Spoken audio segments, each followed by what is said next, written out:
Okay, day 175 of One Brotherhood. I'm here in Saylorsburg, Pennsylvania. Believe it or not, in the mountains behind me is Feta Gulan's compound, somewhere in those hills over here. Saylorsburg's actually down to the south a little bit. It kind of is a spooky old town, no street lights kind of thing. They have a haunted hotel there on the corner. They actually have a haunted hotel celebration every year around Halloween for 2 months leading up to it. I'll show it to you later. So that's kind of an odd call of the birds of a feather in a way, I think. But Gulan has orchestrated, he was first employed in the late 79 to the 80s to take down Russia, to do soft jihad into those neighboring Muslim areas around the Soviet Union.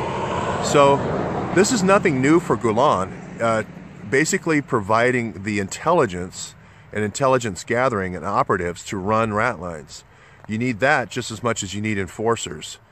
In the U.S., the enforcers are going to be through the ATF and Hells Angels and all the different bike gangs and so forth for the enforcement. But you need somebody doing the intelligence part of it, which is the logistics, managing where things are going, getting customs or getting material from point A to point B, and that's going to be your English teachers. That's Gulan's English teachers. Wherever Gulan's English teachers go, that's where the intelligence network for the rat lines go.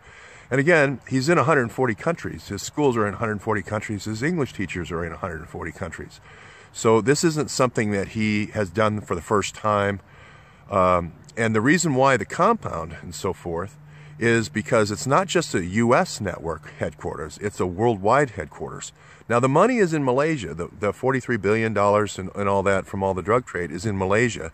It's not here, so it can't be confiscated.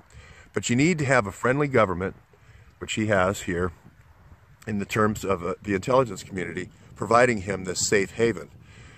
Once a month they close this road down, they bring in the double wide stuff. Who knows what they bring in? I doubt it's religious pamphlets. I believe it's stuff that needs a double wide sled to bring in, tank, I don't know.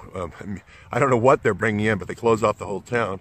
It's very secretive. And again, if they're bringing in religious pamphlets, which they're certainly right to do under the First Amendment, then why closing off the road? Why all the secrecy and so forth? This place used to be the slate capital of the world, so there's mines everywhere. So there's plenty of places to hide things. So that's the other piece to this, is why all the secrecy. They're bringing in stuff, they're pocketing it in different places. Now, I believe, if you've watched the earlier episodes, I've talked a lot about General Grange and General Grange recovering weapons from battlefields. One of the best ways of having an arms cache, and everyone does arms caching, is to recover weapons off the battlefield. Now, if you remember from earlier episodes, General Grange's wife is Cindy Grange. She's in charge of all the ports in Virginia. She's in charge of the port of Norfolk, for instance, where I believe her father brought in guns from the first Iraqi war. General Guest, I think it's G-E-S-T. And where did they come? They came here into these hills. Those, I think, went to West Virginia, but the idea is the same. Cache the weapons in some place that's very hard to access. You know for a long time coming if somebody's coming for your weapons. If they're coming from the air with the helicopters, they're cached, so you can respond quickly in those kinds of situations. You don't want all your weapons being out in an easily accessible place. So that's what's going on here, and I believe that weapons will move back and forth here. This is kind of a zero footprint in reverse. Once the zero footprint operation's done in Libya, if you don't move those weapons to King Jordan and Oman for then going on to Syria, you bring them back here through the port of Norfolk and so forth, or whatever, Port Canaveral, whatever ports you control through the UAE.